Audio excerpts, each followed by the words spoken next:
For my summative, I read the infamous novel written by J.D. Salinger, The Catcher in the Rye. So in this seminar, I'll be exploring the novel through the theme of teenage alienation and depression. So first, let's start on my thoughts on the novel. So this novel is both thought-provoking and relevant. It does discuss some very important themes such as teenage depression and alienation, which are very much prevalent in today's society. J.D. Salinger takes on a very unique writing style that I wasn't really the biggest fan of. The whole novel was kind of written in the first person, which I personally thought was very interesting. I did really like that part. However, the way in which he narrated came off as really whiny and really annoying. I found myself really hating Holden, and I was getting really easily annoyed by him because he was just constantly complaining about everything and being so negative and pessimistic. So I had a really hard time connecting with him.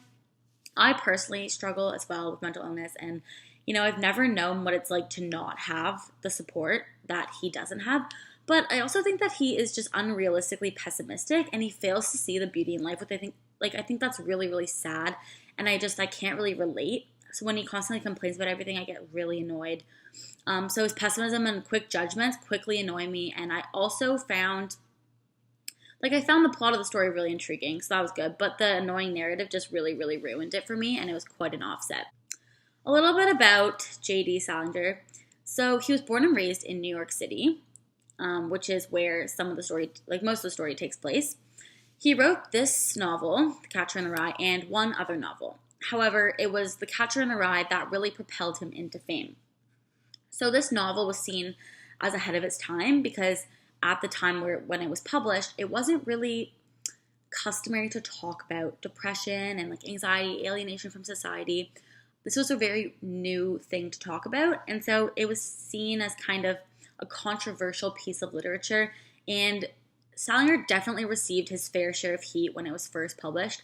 However, that being said, this novel set the mark for post-World War II literature, and this novel is now considered a staple in the English curriculum because it is discussing such relevant issues. So the novel was really ahead of its time. I mean, the themes that were discussed weren't really relevant themes back then, but now they're super, super relevant, which is why we discuss them in English class now. So before we dive into the theme of the novel, let's first talk about what the novel is about. So the novel is written in the perspective of Holden Caulfield, who is a 16-year-old boy. He is very pessimistic. He's a teenager, obviously, so he has a very negative view on the world, and he doesn't really like the people who live in it either. He absolutely despises adults because he believes that they are just cruel and phony people, and that the whole adult world is just very fake.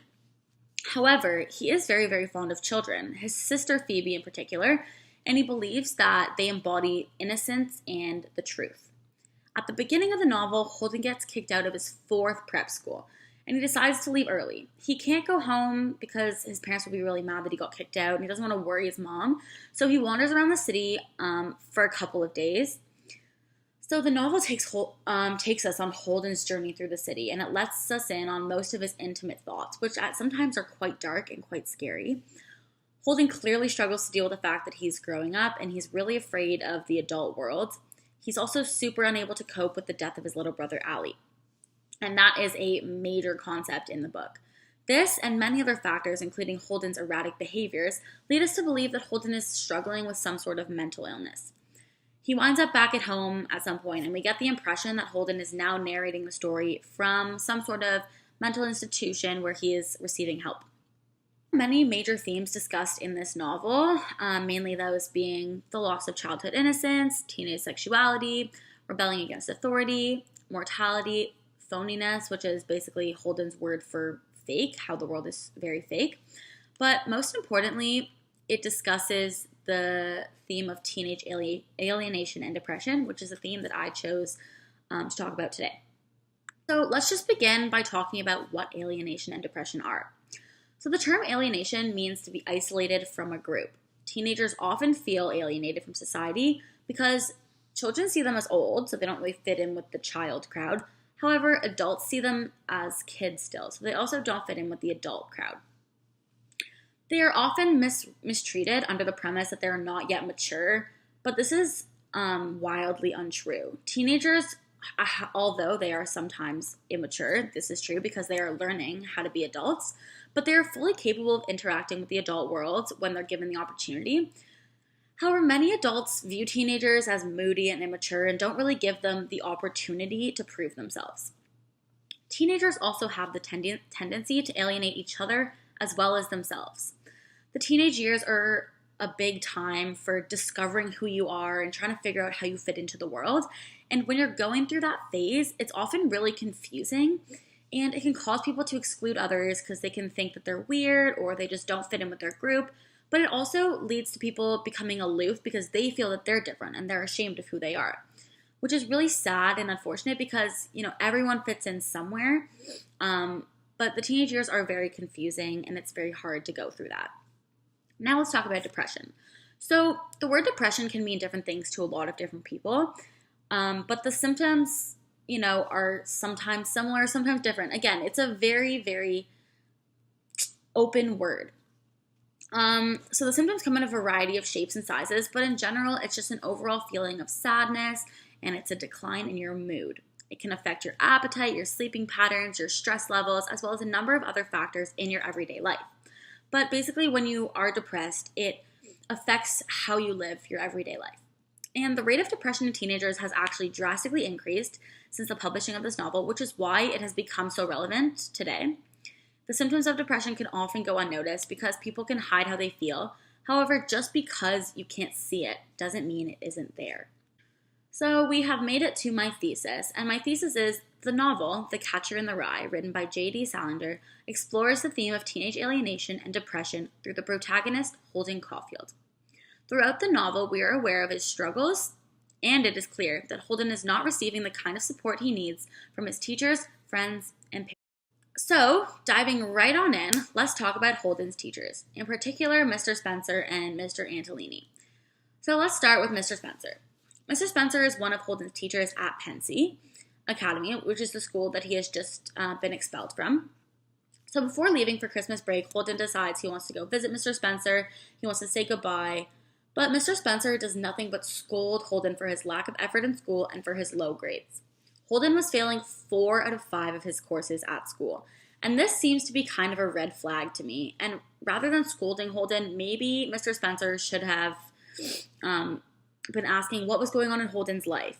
Holden was clearly having a hard time in school, and yes, there's always a possibility that he is just putting in no effort whatsoever, but I think that it's worth exploring the possibility that maybe Holden needs some support and is struggling, which is something that he wasn't really provided with. He wasn't really given the benefit of the doubt. Mr. Spencer is very harsh towards Holden, who probably doesn't really need to be disciplined right now. Mr. Spencer also continues to contribute to Holden's feelings of alienation. Holden disagrees with the statement that life is a game and that you have to play according to the rules. Holden feels that life is only a game if you're on the winning side, and he very much associates with the losing side, the people who have life pitted against him. He feels as though the whole world is pitted against him, and Mr. Spencer really doesn't provide any words of wisdom to counter these feelings, and he doesn't really provide Holden with any support. Next, let's talk about Mr. Antolini. Mr. Antolini is an old teacher of Holden's, so Holden is really fond of him because he recalls that once a student jumped out of the window at his school, committing suicide, and Mr. Antolini picked up the boy's body and held him in his arms. So this gesture was something that Holden really respected. So Holden went to go visit this teacher after speaking with his sister Phoebe. They caught up a little bit, and their conversation really soon became very deep, and they found themselves discussing Holden's future and his path in life. This is an adult that Holden finally seems to be able to connect with and confide in. He's there to support Holden and is interested in what he wants out of life. This is completely disrupted when Holden wakes up to find his teacher stroking him. Holden finds this act very confusing and it kind of makes him uncomfortable, so he decides to leave. So at this point, Holden is losing the one person that he was able to confide in at all, and he now feels as though his teacher wasn't really interested in him and had perhaps some other intentions. Overall, there are several red flags throughout Holden's academic life. I mean, he's been kicked out of 4 prep schools, which should seem like a cry for help. However, nobody has really stepped in to help Holden out. Next, we have Holden's friends. Holden didn't really like people, but he did consider his roommate and neighbor at Pensy to be sort of his friends. His roommate, Stradlater, wasn't much of a friend to Holden. Their relationship was very much a one-way street on Holden's part. Stradlater comes back from the football game and at once asks Holden if he can borrow his jacket and if Holden can write a composition for him. So right off the bat, we see that Stradlater just wants to take from Holden. Then Holden discovers that Stradlater is on a date with a girl that he knows, Jane. And he asks Stradlater to relay a message for him. But Stradlater doesn't, because he doesn't really care about what Holden has to say. He just forgets because Holden is insignificant to him. So we can see here that in the relationship, Holden is giving. He's helping Stradlater out. But Stradlater does nothing for him in return, which leaves Holden empty. Holden ends up writing Stradlater's composition, and he draws inspiration from his dead brother's baseball glove. So it's a very descriptive composition. Stradlater comes back from his date, and he reads the composition, and he ridicules the composition because he didn't tell Holden to write about a baseball glove. He told him to write about a room. So when Stradlater ridicules the composition, this belittles Holden and makes what is already a really hard thing for him to cope with even harder because he's making it seem like it's insignificant and that it doesn't matter. Stradlater also suggests that he had casual sex with Jane, which makes Holden very, very mad because he likes Jane and thinks that she deserves more respect than what Stradlater was showing her. So this feeds into Holden's views that human beings suck, that they are cruel and fake, and that is part of the reason why he is so depressed. Next, we have his neighbor, Ackley, a very unwelcoming and rude person. After fighting with his roommate, Holden goes next door in hopes of maybe chatting with Ackley or even just lying there in silence with the company of someone that wasn't Stradlater for comfort. So he proceeds to tell Holden that he needs to sleep, and when Holden asks to stay the night, Ackley says he can't because his roommate didn't give him permission. This is really ironic because Ackley is constantly imposing where he is not wanted. He walks into Holden's room unannounced, and the one time Holden asks him for one thing, just a simple night. His roommate is not even home, and Ackley acts like it is the most ridiculous request in the world. This is once again an example of a one-way friendship, and we can see that the actions taken by his so-called friends deplete his mental health. Holden feels alone and unwanted by his peers, which contributes to his alienation and his depression. Now we move on to Holden's parents. So parents are supposed to love and support you unconditionally, right?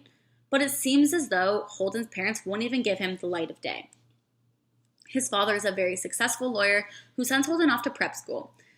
He also constantly threatens to send Holden away to military school. So Holden is clearly distraught after the death of his brother Ali and is having a lot of trouble coping. However, his father doesn't have the time to help his son, and he can't even see that he is struggling because he's constantly shipping him away. He takes no time to sit down with his son and really dive in and dig into what's going on in his life. So after dealing with a traumatic loss, people want to be in a place of comfort, surrounded by people they know and people that they love. It's really hard to deal with the loss of a family member while also getting used to a new environment with new people.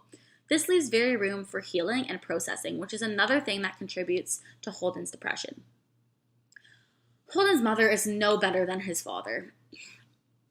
She, too, was deeply affected by the loss of Ali, which definitely makes sense because it is tragic. I can't imagine the trauma that one must feel losing a son. However, it is her responsibility as a mother to care for the children that are still alive. I don't want to sound harsh, but Holden needs her. And it's not right for Holden to feel as though he needs to shield his mother from stress and worry. And by doing that, he's keeping it all inside, which is really unhealthy. This again contributes to Holden's alienation because he feels as though he must walk on eggshells around his mother, so he can barely talk to her at all. And also, it also contributes to his depression because he has to keep all of his feelings pent up inside. Holden feels like he is all alone. He doesn't feel like he can go home because his parents are not emotionally supportive of him. He has no friends to turn to, and he receives absolutely zero support from his school. He's lost in his own mind, he's confused about life, he's scared of growing up, and he feels very lonely and very depressed. At one point in the novel, he even thinks about committing suicide. So for my outside source, I chose to include a video called We Are Here.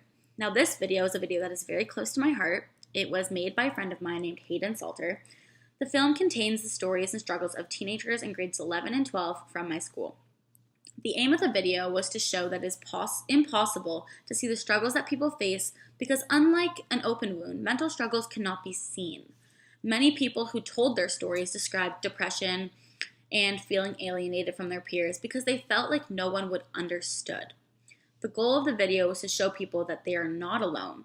Like Holden, these people struggled in silence, but they don't anymore. There are ways to get help, and it's important to realize that even though you may feel alone, you are not. So, this theme is not only relevant in today's society, but is also very important to talk about. These are not small issues, but they're ones that affect many. There are over 35 million people that have been diagnosed with depression, and who knows how many people have yet to seek help. The rate of depression in teenagers continues to increase, and the numbers are getting so high that this is being considered an epidemic. Many teenagers feel alienated from their peers because they think that they're weird or different, and they're ashamed of who they are. But it is really, really important to talk about it so that they realize that they're not alone, and that being a teenager is confusing and frustrating, but everyone is going through the same thing together.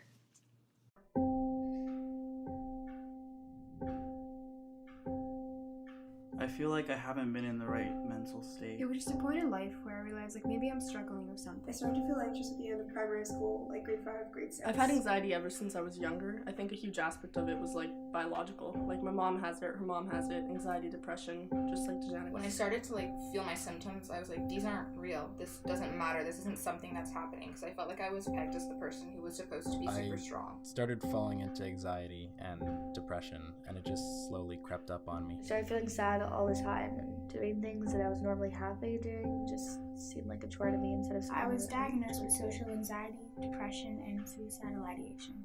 And I was hospitalized last year on my birthday after a suicide attempt. Things were just bad, like, family-wise. So, like, that just reflects on me in every aspect. It was hard to talk to my parents at the time because they were constantly fighting with each other. They diagnosed me with severe anxiety and minor depression. Grade 7 and 8 is kind of when the depression started. She diagnosed me officially with severe anxiety disorder and depression. I remember the first time I had a panic attack. I thought I was having an asthma attack because I didn't know what it was. I've always been an anxious person. I used to have a lot of trouble falling asleep at night. When I was sitting in my room, feeling all these dark feelings, I'd be like, who am I? I felt empty. I felt like I didn't have any excitement in me, and I wouldn't cry. I'd just stare, into anxiety to me feels almost crippling. I used to spend hours and hours crying and worrying about absolutely nothing at all. I went on anti-anxiety medication because I felt like I was kind of losing control of it, and I wasn't able to perform at school the way I used to. I wasn't as social as I used to be. It started affecting aspects of my life. So I didn't know that, I had a chemical imbalance in my brain. I was like, oh, I'm just sad sometimes, and that's okay. And then I started seeing all these doctors, and there was a never-ending line. The social anxiety for me was this huge crippler because I think towards the end of grade 11, I was barely attending school. Maybe it's this. Maybe you have a serotonin imbalance. Maybe it's the dopamine. I'm just sitting here like a 15-year-old and I have no idea what they're talking about. It's not like I would stay home and watch TV. I literally would lie awake staring at the ceiling for hours on end. Just everything I did felt like labor. Like I didn't want to do it. I really felt like I had no one to talk to. Intrusive negative thoughts. And I definitely felt super No alone. one understood how I felt. Because I couldn't enjoy things. This overwhelming feeling of loneliness. Like the way I see myself is not good During enough. grade 11, I still had anxiety. I'd get anxiety attacks. It was mainly in school Doing things, everything if things teachers started to yell. become really hard, like getting up, going to school, especially talking in front of people, something I really struggled with. There were a lot of times where I did feel sad and I was gonna call, but I didn't because it makes it real, and telling someone just scares me. After I left the classroom, I just walked to the end of the hall and I sat down and I was overwhelmed by everything, so much so that I had to close my eyes, cover my ears, and curl up into a little ball. And I think that's the best physical representation I can give you about what it's like, because you just revert back to I need to be taken care of. He's kind of more suck it up, just stop crying, go to school kind of thing. So I came downstairs and he asked if I could feed the dog before I left. Whatever, even though I was sitting there crying. And he goes out the door and he goes, so you're not going to school today? And I go, no, Dad, I think I'm going to go to the hospital. And then he walked out the door and said goodbye to my mom and not me. I didn't want her to be there because I didn't want her to worry. I didn't want her to be scared for me, and I couldn't control myself at the point. So I'd just say, just get out. It's fine. It's whatever. And I'd be crying, and I'd be sitting in my arm, and it would be really, really red.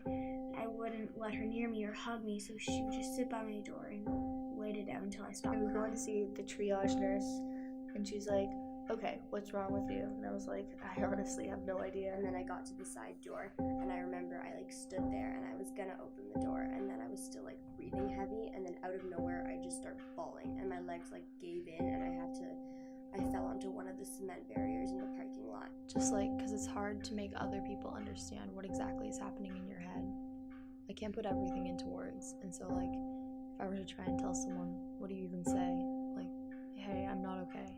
When I had suicidal thoughts, it was like no options. There was no option left to cope with it. I didn't see how it could benefit me. It wouldn't benefit my family. It wouldn't benefit other people. So it got to a point, and that's why I ended up going to the emergency room. It was like, I need help, and I need help now. And the fact that my parents can't afford it, like, it was just like scary almost. Like, I felt like I was in a place where I couldn't get help. It got really bad in grade 10.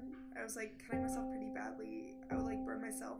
Also, the things I expressed earlier, I characterized as like self-harm behavior, abuse of drugs, abuse of alcohol. Just like saying it out loud, like suicide note, makes it real. Just like, because it's never something I would admit. I'm gonna give this person this thing. That's what was going through my head. And by the time I got home, I had sorted out everything that was important. I had a really rough patch in grade 9 where the scars from me went about 2 fingers from my palm all the way up to where my elbows creases. The reason why I started pinching my hand was because whenever my parents would scream at me, I'd want to like transfer that pain into something else. So like instead of feeling emotional pain, I would feel physical pain, and physical pain would, I guess, feel better than emotional pain. I didn't want to hurt myself. I didn't want to die, and I told my mom this. I looked her in the eyes and I was like, Mom, I don't feel safe by myself in my own body. And she didn't understand what I meant, and I said, you need to take me to the hospital because I feel like I'm going to hurt myself and I don't want to do that. My sister was a huge support for me when I was in the hospital. Right when I thought that, I was like, why am I thinking this? I don't want to die. I just don't want to feel like My this. mom was in the room when I was talking to the psychologist at CAMH, and then I asked her to leave because I felt bad saying in front of her I wanted to kill myself. And then I just sat on my floor and I just cried because I didn't want to do it. Like, I don't want to die. I love life. And it was really an eye-opening moment for me. Just because like crying, it felt like, and it still does, it feels like it's one of the ways of expressing myself when I can't do it with words because I can't talk to people. Can't talk to my mom. Not that I can't talk to her, because like if I were to talk to her, she would be understanding. It's just like I don't want to say anything to them because I don't want them to change the way they think about me. I'm known as the really happy guy, right? So they never thought of me suffering through these things because I'm always positive. It's really frustrating that someone who's experienced like so much badness that people could somehow think, oh, that's not real, because it hurts so much and it was worse than any physical injury. There's this stigma. They're over-exaggerating. They're just doing it for attention. Like, they don't really have problems. You just tell me, like, you have a good life. You can't have all these issues. I've had teachers actually say, I don't want to hear this I have anxiety excuse. It's not real. And they said that in front of the entire class. Hated that feeling. That when people thought, oh, she's just looking for an excuse. I felt that if I did try to talk to my teachers about it, that they may take it as me wanting attention or trying to manipulate them into giving me a good mark. Now, like, I have really good grades, but I've definitely sacrificed my mental health for them, which is not how I think I should be living. Maybe someone that is experiencing problems with their mental health is literally right beside you. You never know. Sometimes people are just sad, and they're just sad. And sometimes people are exhibiting symptoms, and there's no way to know. But I think that if you think that your friend is struggling, then talk to them. Obviously, not everyone is open to having a conversation about mental illness because of the stigma. But you cannot end the stigma if you don't talk about it. It's people not knowing the difference between, like, minor depression versus major depressive disorder. It's kind of this weird range between people thinking I'm over-exaggerating and that I need to be hospitalized. It's not that bad. It's kind of like a middle, but people can't see it that way. When I had this emotional trauma, no one cares, but as soon as I get physically injured, suddenly everyone cares because it's something they can see. I'm still me and I have my issues, but I can still be fun and like outgoing and like quirky. I don't know. I just don't want to be categorized. One thing that people need to realize is that people dealing with mental illness are human, and they are stronger than people might think. You don't have to treat them like they're a broken bird. I didn't open up for the longest time because I felt like I was broken. I felt that like people would judge me or my parents wouldn't love me or they would think that they did something wrong, but that's not it at all. When I was admitted, I was scared of myself. But you know, when I was in the hospital, as much as I didn't want to be there, I'd been admitted before for a physical illness, and I treated it the same way. Like, I obviously had some kind of imbalance in my brain, but that doesn't make me different from another teenager. Just like because I have a bit more of a struggle with like mental health, it doesn't mean that I'm really different. I also think there's a huge stigma around talking about it because it's a hard subject to talk about.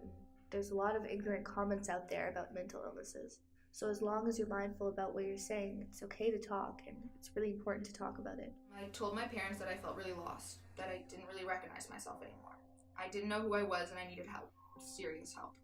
I wanted to go to therapy, I wanted to, whatever it took, because I wanted to be me again. You really have to want to better yourself, and you have to work, and it takes patience. You never realize it until after you talk about it, how much better you Guidance was just a time for me to open towards him. He was just a time to let go of everything. Her coming home is what saved me. I called Kids Help Phone, and so knowing that they were available and what they were all about was really good.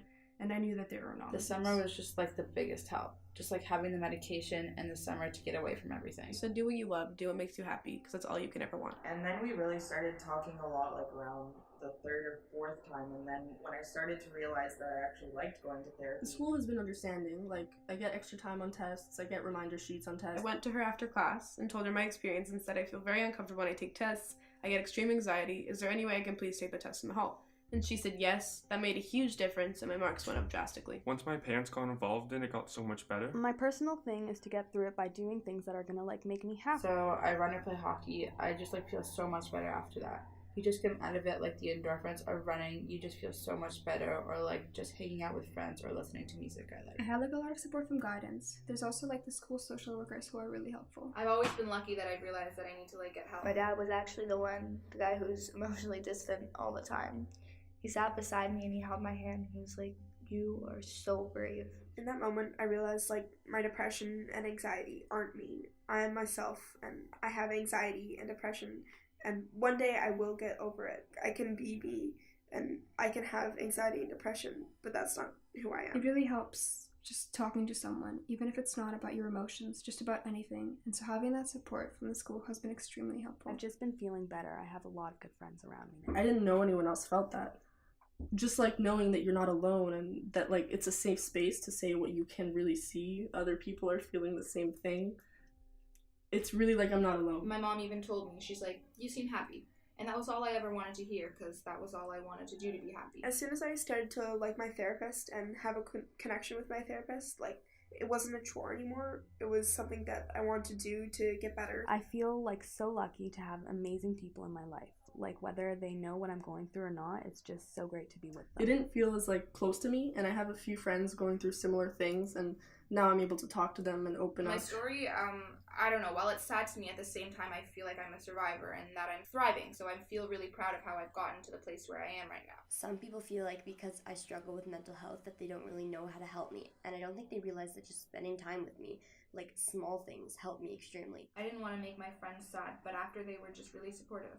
When I was having bad days, you know, a hug goes a long way. It's hard to relate to something that you don't experience, but it does happen, so being respectful and like mindful of what you say and do to other people, like that'll make a big difference on other people's lives, whether or not you see it. Ever since I reached out to people, I've always believed that talking to someone is the first step to take to get better. Everyone's struggle is different, and it's really important to support the people that reach out to you. They're just so supportive of it, but at the same time, they don't alienate me for it. If you do have an eating disorder, like there's absolutely no shame in it, but it's just, it only makes everything worse. And so my advice would definitely be like, you need to reach out to someone. I could talk all day about the importance of friends. Like, it just means so much to me, and honestly, that's what made me better. Just like finding new people to hang out with. Finding people who just make me happy and who I can talk to, but they don't need to know about my mental illness to make me smile. Now I really just know, and I'll always know this, that like whatever you're feeling, it always helps to talk to somebody. Now, I've also learned that like you don't need to feel isolated, because I can guarantee that there are people going through the same thing as you. If I know that I can go to you and you'll just sit there and listen, I don't expect you to solve my problems, but the fact that you'll just listen and give me a hug if I need it, it changes so much. I feel like I have someone I can talk to, like someone safe that's not going to judge me. At the end of the day, just ask how someone's doing and just sit there and listen for their response. This isn't a story that I want people to hear and think, wow, that's really sad. I want people to think, wow, that's inspiring, and I can do that too, because that's what got me through. This is a battle that is very much fought on the inside, but I think that it's important to be aware that this is a very real thing. A lot of people are struggling. A lot of people have struggled and are no longer here to tell their stories. I think that it's important to share these stories so that people realize that they're not alone.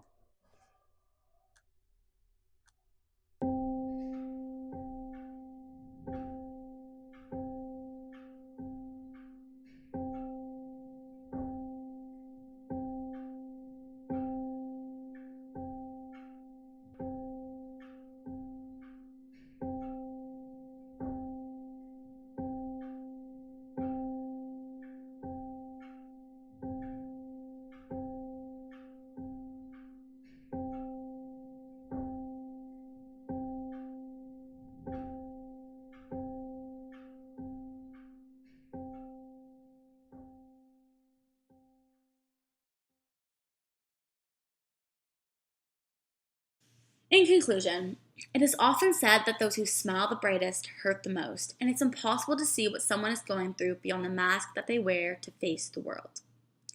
Holden is a teenage boy who constantly feels confused and alone. He receives no support from anyone because it seems like Holden is just exhibiting normal teenage behavior. The theme of alienation and depression is portrayed through the main character, Holden Caulfield. Holden Caulfield experiences both alienation and depression due to the lack of support from his parents, friends, and teachers. To finish off, we have a few discussion questions. So first of all, how can the theme of alienation be applied to the other characters? Do you think by solely focusing on Holden, we may have missed some signs and symptoms in others? Secondly, how does Holden's red cap represent his alienation? Does he buy this hat as a symbol of how he feels, that he's the one on the outside, or do you feel that it is solely a choice made by the author? Lastly, what are some ways in which Holden's friends, family, and teachers could have supported him? Do you feel like it's okay for people to assume that Holden was acting in a certain way just because he was a teenager? How can you differentiate between normal teenage behavior and a teenager who is experiencing alienation or depression? I would like to thank you for listening to my seminar presentation, and I hope it was an insightful look into the world of The Catcher in the Rye.